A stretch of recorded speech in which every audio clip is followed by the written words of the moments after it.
देश की आर्थिक राजधानी यानी कि मुंबई शहर में 25,000 से ज्यादा एक्टिव पेशेंट्स हैं। 1,000 से ज्यादा लोगों की मौतें हो चुकी हैं।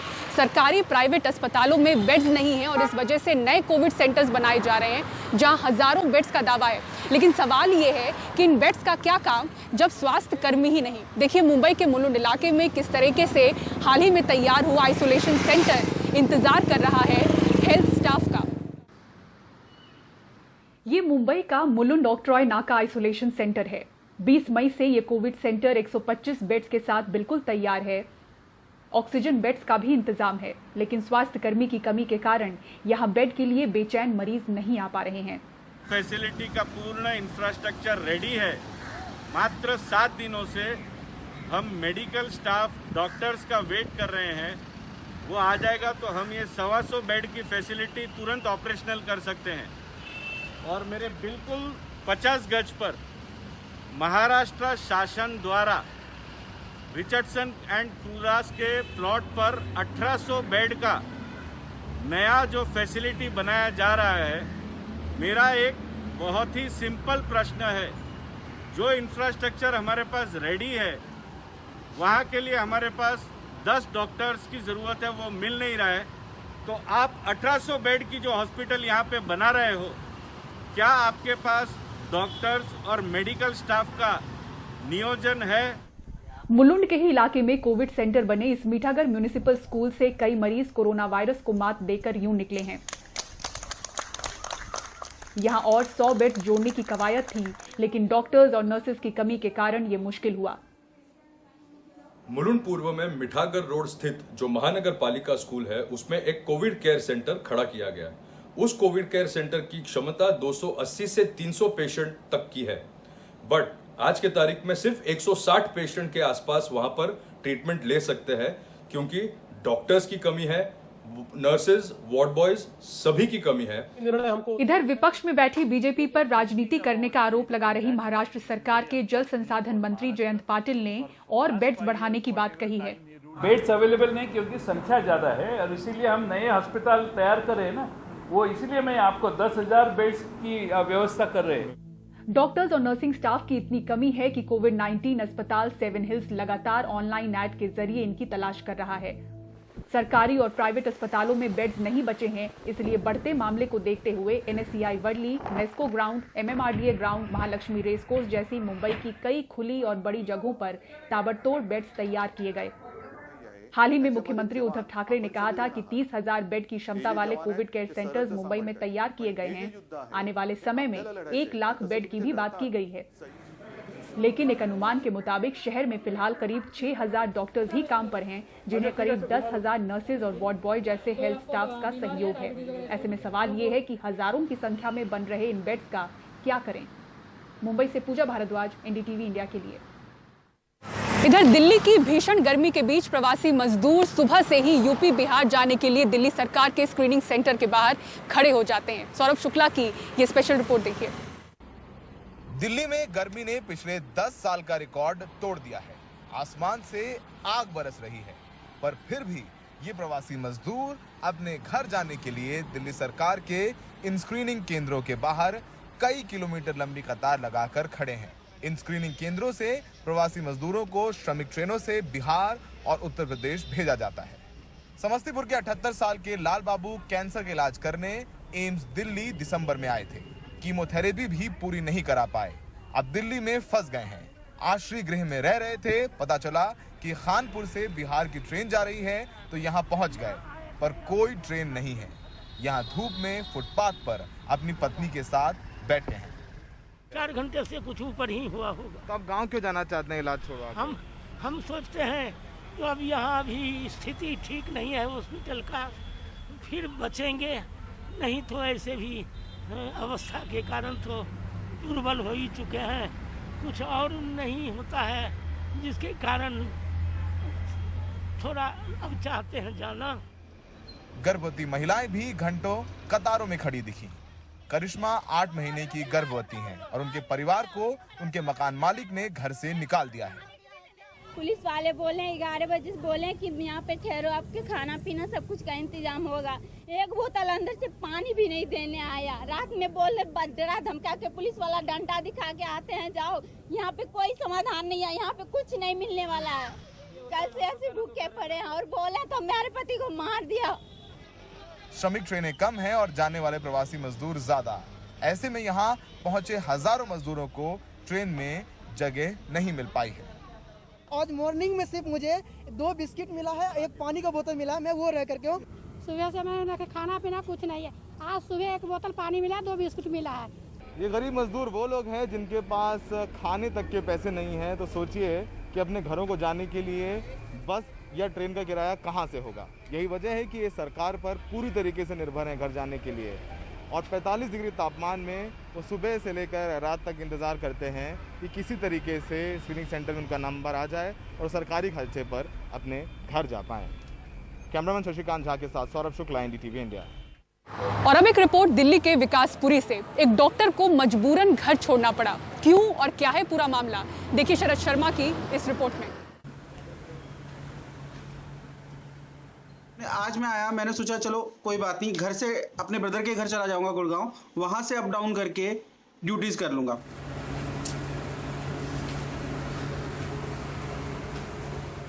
बट टू माई सरप्राइज अब लोग मुझे पुलिस वाले वहां पे अपने घर से सामान भी नहीं उठाने दे रहे कि आप सामान उठा के मैं घर चला जाऊं।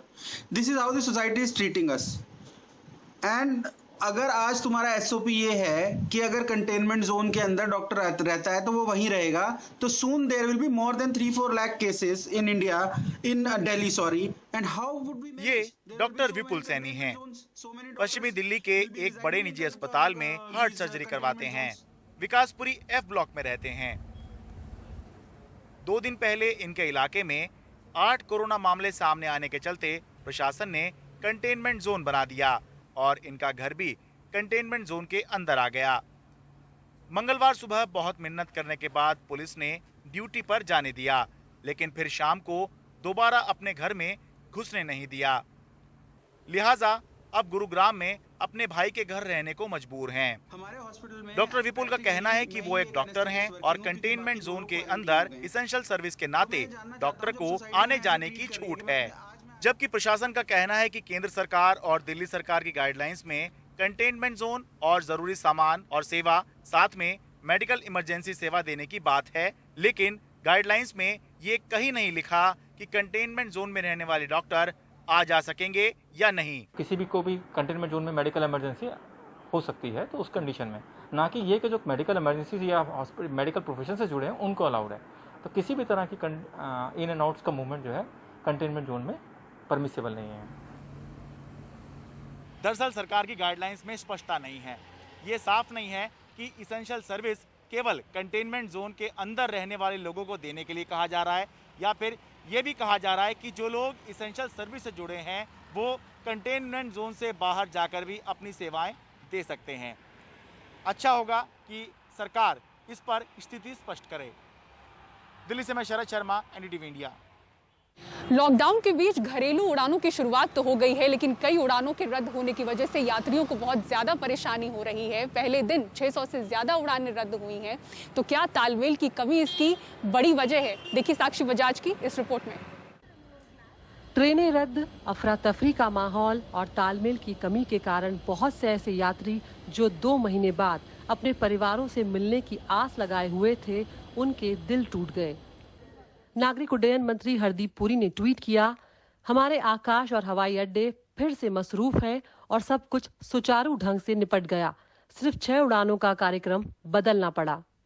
लेकिन जानकारों ने एनडीटीवी को बताया कि तालमेल नाम की चीज ही नहीं है और यही वजह है कि हर तरफ अफरा तफरी और गड़बड़ी फैली हुई है।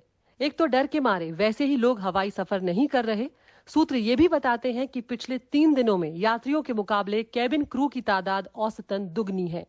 विशेषज्ञ कहते हैं कि सिर्फ उड़ानें शुरू कर देना भर काफी नहीं है। वो कहते हैं कि लगता है सरकार ने इस क्षेत्र को उसके हाल पर छोड़ दिया है। पिछले 3 दिनों में सिर्फ 1 लाख मुसाफिरों को देखते हुए उद्योग के जानकारों का मानना है कि कोविड-19 महामारी के दौर में कम से कम किराया रखकर भारतीय उड्डयन तो उड़ान नहीं भर पाएगा। The government's decision to introduce fare caps airlines के लिए इमरजेंसी में लिया गया फेयर कैप का फैसला बुरा नहीं है, लेकिन इससे गलत परंपरा की शुरुआत हो सकती है। शुरुआती मांग तो कुछ दिनों में पूरी हो जाएगी, लेकिन इसके बाद एयरलाइंस के सामने दिक्कत आएगी यात्रियों को अपनी ओर खींचने में। Especially the fare caps will artificially engineer the fares up.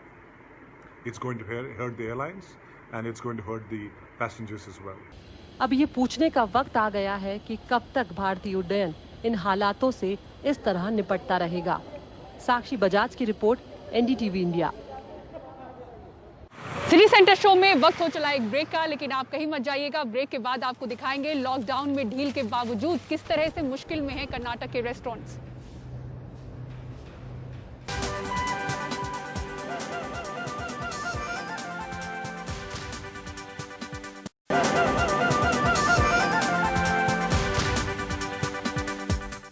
पुराने लखनऊ की तंग गलियों में 25 साल की एक नकाब पोश लड़की सैनिटाइजेशन का काम कर रही है। घरों और दुकानों को सैनिटाइज करने वाली इस लड़की ने मंदिरों को सैनिटाइज करने के साथ इसकी शुरुआत की थी और अब तक इस पर इन्होंने 95,000 का खर्चा किया है। बिना शक्ल सूरत के खुदा की इबादत करने वाली उज़्मा अपनी गली के इस मंदिर के बाहर रोज़ सैनिटाइजेशन करती है ताकि यहाँ इबादत करने वालों को इन्फेक्शन से बचाया जा सके। उज़्मा की ये तस्वीर नफ़रतों के इस दौर में जलते हुए ज़ख्मों पे मरहम लगाती है। ये एक इबादत गाह है, मंदिर है, गुरुद्वारा, ये भी एक इबादत गाह है।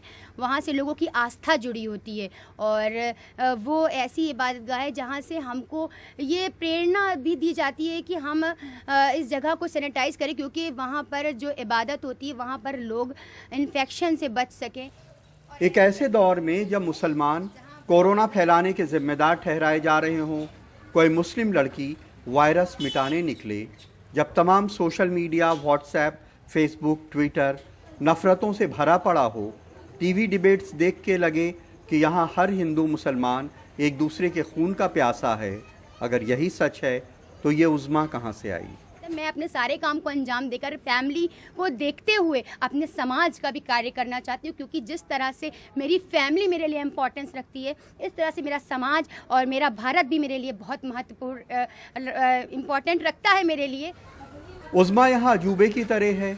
जब भी वो सोडियम हाइपोक्लोराइड की स्प्रे मशीन लिए इन गलियों में आती है, घूरती हुई मर्दाना निगाहों की जद में होती है। लोग समझाते हैं कि लड़की हो के मर्दों के काम नहीं करने चाहिए। शुरू में दिक्कत होती थी, लोग घूरते थे, कहते थे ये मतलब अजीब बात है कि कंधे पर लाद कर एक लड़की गलियों में और धार्मिक स्थलों पर सैनिटाइज करी, तो हमको थोड़ा सा झिझक हुई। लेकिन फिर अब मेरी आदत सी हो गई है। मैं कंटिन्यू, जब से लॉकडाउन शुरू हुआ है तब से मैं कंटिन्यू ये वर्क कर रही हूँ। उज़्मा पीठ पे स्प्रेयर टैंक लगाए स्कूटी पे गलियों के चक्कर लगाती रहती है। अब तक वो अपनी गली के अलावा 22 और गलियों में सैनिटाइजेशन कर रही है। मर्द उसके बारे में चाहे जो सोचें, लेकिन नई उम्र की लड़कियां उसे पसंद करती हैं। जी, हम इनके बहुत शुक्रगुजार हैं जो हमारी गलियों में आ रही हैं, हम लोग की इतनी मदद कर रही हैं, हिफाजती हो रही है एक हिसाब से सभी की, तो हम लोग इस बात से बहुत खुश हैं। वो सिर्फ एक वायरस नहीं ख़त्म कर रही है, साथ में कई वायरस ख़त्म हो रहे हैं, कुरीतियों के, अंधविश्वास के, औरतों के लिए मर्दाना सोच के। लखनऊ में कैमरामैन विनीत कुमार वर्मा के साथ कमाल खान, एनडीटीवी इंडिया। कर्नाटक में कई रेस्टोरेंट्स बंद हो चुके हैं और कई के खरीदार ढूंढे जा रहे हैं। लॉकडाउन के दौरान इनकी बिक्री पर असर पड़ा और लॉकडाउन में ढील के बाद इनके पास खाना बनाने से लेकर सर्व करने वाला तक नहीं बचा है और कोरोना के डर से पार्सल लेने भी कोई नहीं आ रहा। देखिए रिपोर्ट। उत्तर भारत के चाट, समोसे और पराठे के जायके के लिए बेंगलुरु में मशहूर 3 दशक पुराने इस रेस्टोरेंट के चेन में भीड़ हुआ करती थी। ट्रेन खुलते ही काम करने वाले अपने गांव चले गए। अब दुकानों की साफ सफाई से लेकर सब कुछ मालिक को ही करना पड़ता है। सब काम मुझे अब अकेले करना पड़ता है। क्या काम करते हैं आप? मैं यहाँ मालिक भी हूँ। अब यहाँ पे अब देखो, आप सर्व भी मैं ही कर रहा हूँ, कस्टमर्स को भी अटेंड कर रहा हूँ, मिठाई पैक करनी पड़ेगी, तो हर तरह से हर काम मुझे ही करना है। कब तक चलेगा ऐसे? अब देख रहे हैं। चला पाएंगे आप? अब जब तक चला पाएंगे चलाएंगे, और क्या करेंगे। अब 30 साल पुरानी एस्टेब्लिशमेंट ऐसे छोड़ भी नहीं सकते। इटली के रेस्टोरेंट्स की तर्ज पर करोड़ों रुपए की लागत से बने इस रेस्टोरेंट की शुरुआत होते ही लॉकडाउन शुरू हो गया। किराया काफ़ी ज़्यादा है और आमदनी न के बराबर। स्टाफ की परेशानी है, वर्किंग कैपिटल की परेशानी है और वर्किंग कैपिटल होना ज़रूरी है। आगे गवर्नमेंट अगर कोई हमारे को वर्किंग कैपिटल भी इंतज़ाम कर दे 6 महीने के लिए तो काफ़ी मदद होगी उनकी तरफ से। कर्नाटक में तकरीबन 1.25 लाख होटल और रेस्टोरेंट्स हैं, जिसमें लगभग 85 से 90 लाख लोगों को रोजगार मिलता है। लेकिन मजदूरों के चले जाने से हर जगह सूनापन पसरा हुआ है। सरकार के साथ बैठक भी हुई, लेकिन ये बेनतीजा रही। 25 से 30% रेस्टोरेंट होटल बंद हो चुके हैं। धंधा चौपट है।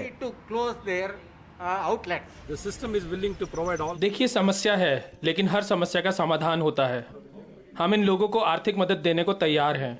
जल्द ही सब ठीक हो जाएगा।